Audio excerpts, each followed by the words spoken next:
శ్రీ గురుభ్యో నమ. శ్రీ మహాగణాధిపతయ నమ. శ్రీ మహాసరస్వత్యై నమ. ఓం శ్రీమాత్రే నమ. నమస్తే దేవదేవేశ, నమస్తే పరమేశ్వర, నమస్తే వృషభారూఢకారాయ నమో నమ.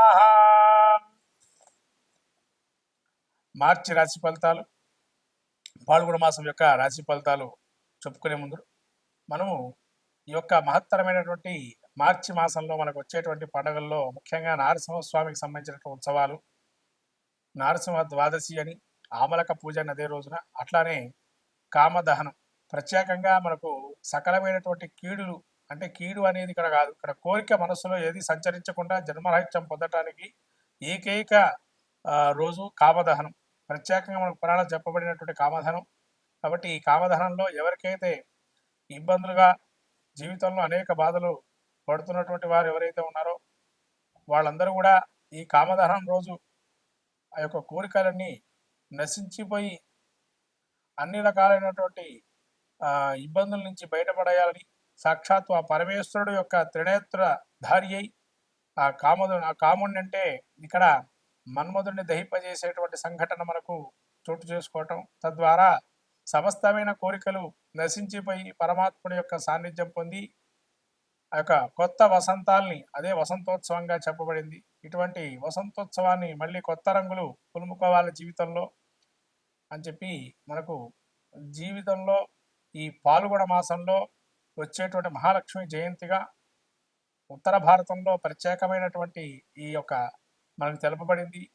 అట్లనే బృందావనంలో కృష్ణుడికి అనేక రకమైన గోపికలతో ఆ యొక్క తన యొక్క ప్రేమామృతాన్ని కురిపించినటువంటి, తద్వారా లోకమంతా ప్రకృతి సిద్ధమైనటువంటి ప్రకృతిలో మనం ఎట్లా ప్రేమత్వాన్ని చూపించాలి, ప్రేమతత్వాన్ని అని చెప్పి కృష్ణుడు బోధించేటువంటి వసంతోత్సవము. ఇటువంటి లీలా మానుష విగ్రహమైన శ్రీకృష్ణుని యొక్క విశేషమైనటువంటి గుణగానాలు స్థుతించి భగవత్తు యొక్క లీలను తెలియజెప్పేదే ఈ కామదహనం.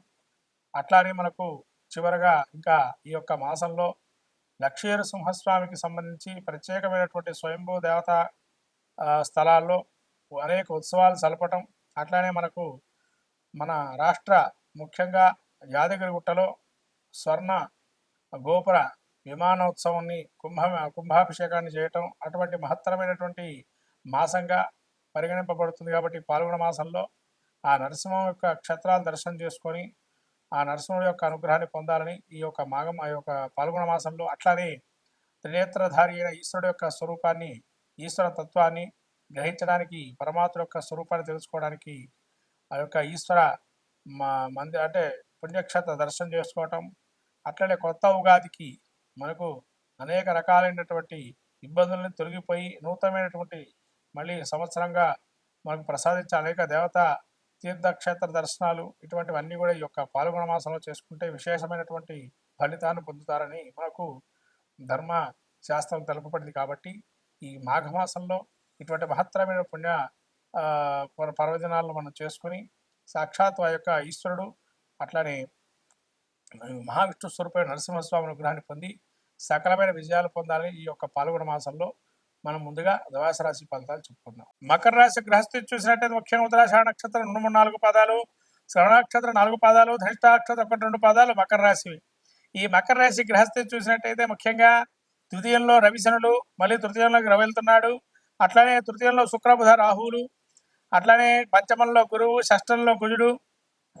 ఈ యొక్క మకర రాశి వారికి భాగ్యంలో కేతు. ఈ గ్రహస్థితి చూసినట్టయితే ముఖ్యంగా వీరికి యోగప్రదంగా ఉన్నాడు. రవి కూడా తృతీయ స్థానం సంచారం చేస్తున్నాడు.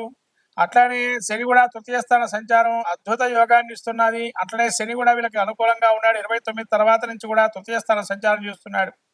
కాబట్టి వీళ్ళని ఒక ఇంటర్మీడియట్గా, అడ్వైజరీగా మీ యొక్క సలహాలు సూచనలు, మకర రాశి వారి యొక్క సలహా సూచనలు చాలా అద్భుతంగా పనిచేస్తాయి. అట్లాగే ఈ యొక్క తృతీయ స్థానం సంచారం చేస్తున్నప్పుడు తోబుట్టులతో కానీ అనేక వర్గాలతో వీళ్ళకి కొంతవరకు మంచి కలిగే అవకాశం ఉంది. శుక్ర బుధులు కూడా తృతీయంలో ఉండటం వల్ల ముఖ్యంగా ప్రతికూల అంశంగా ఉంది. శుక్ర బుధులు మాత్రం తాత్కాలికంగా. కాబట్టి మళ్ళీ అట్లానే రాహు తృతీయంలో యోగిస్తున్నాడు వీరికి ఈ మార్చి మాసంలో. పంచమందు గురువు ఉండటం వల్ల మీ యొక్క వాక్బలం కానీ మంత్రోపాసన కానీ తద్వారా మంచి క్రియలు ఏర్పడి ఎదుటి మనిషి మిమ్మల్ని పొగట్టం కానీ అలాంటి గౌరవ మర్యాదలు కానీ చేయడం జరుగుతుంది. ఎక్కడికి వెళ్ళినా కూడా మిమ్మల్ని ఒక సాగర స్వాగతాలు పలికే అవకాశం ఉంటుంది. ఈ యొక్క షష్టంలో కూడి ఉండడం కూడా భూగ్రహ లాభాలు వచ్చే అవకాశం ఉంటుంది. రుణాన్ని ఏదైతే తీసుకున్నారో రుణం విమోచనం చేసే అవకాశం ఉంటుంది.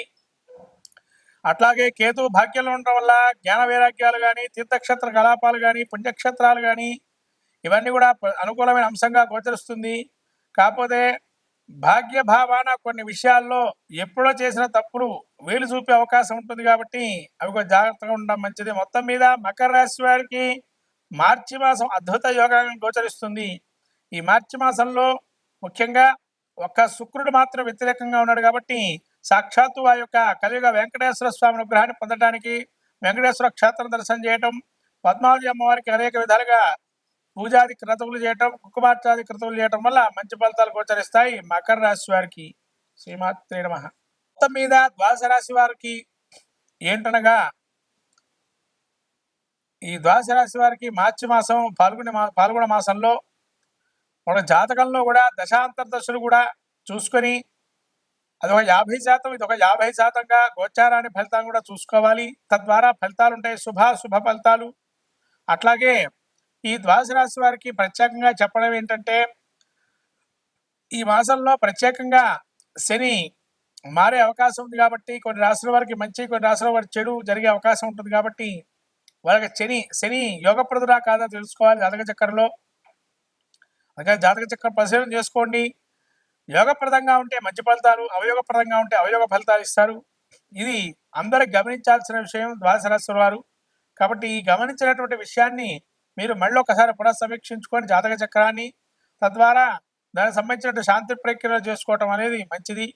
ముఖ్యంగా శక్తి లేని వారు ఎవరైతే ఉంటారో శాంతి ప్రక్రియలు చేసుకోవడానికి కనీసం స్తోత్ర పారాయణాలు కానీ, స్తోత్రాన్ని వినటం కానీ, శ్రవణం కానీ, నామస్మరణ కానీ, క్షేత్ర దర్శనం కానీ లాంటివి చేయటం వల్ల కూడా మంచి ఫలితాలు సాధిస్తారు ద్వాదశ రాశుల వారు. కాబట్టి ద్వాదశ రాశి వారు ఈ యొక్క మార్చి మాసంలో మనకు వచ్చేటువంటి పండుగల్లో కామదహనాన్ని ఏదైతే ఉందో హోళిక వసంతోత్సవం అని, ఆ ఉత్సవంలో అన్ని కూడా దహించుకుపోయి అంటే మనకు ఉండేటువంటి కోరికలు అవయోగ కోరికలు ఏవైతే ఉంటాయో అవి దహించి శుభ పరిణామాలు వచ్చే అవకాశాన్ని తీసుకోవాల్సిందిగా కోరుతున్నాను. ఈ యొక్క ద్వాదశ రాశుల్లో ముఖ్యంగా ఈ యొక్క మహాలక్ష్మి జయంతి కూడా ఉంది కానీ విరివిగా అమ్మవారి యొక్క అనుగ్రహాన్ని పొందండి. మహాలక్ష్మి ఆరాధన చేసుకోండి ఇంట్లోనే. ఆ అమ్మవారి అనుగ్రహం కలిగి మంచిగా కీర్తి ప్రతిష్టలు, యశకీర్తి లాభాలు ఉండాలని నూతనమైనటువంటి సంవత్సరాన్ని అడుగు పెడుతున్నాము. విశ్వావసునామ సంవత్సరంలో అందరూ కూడా సుభిక్షంగా సస్యశ్యామలంగా కోరుతూ నమస్కారం.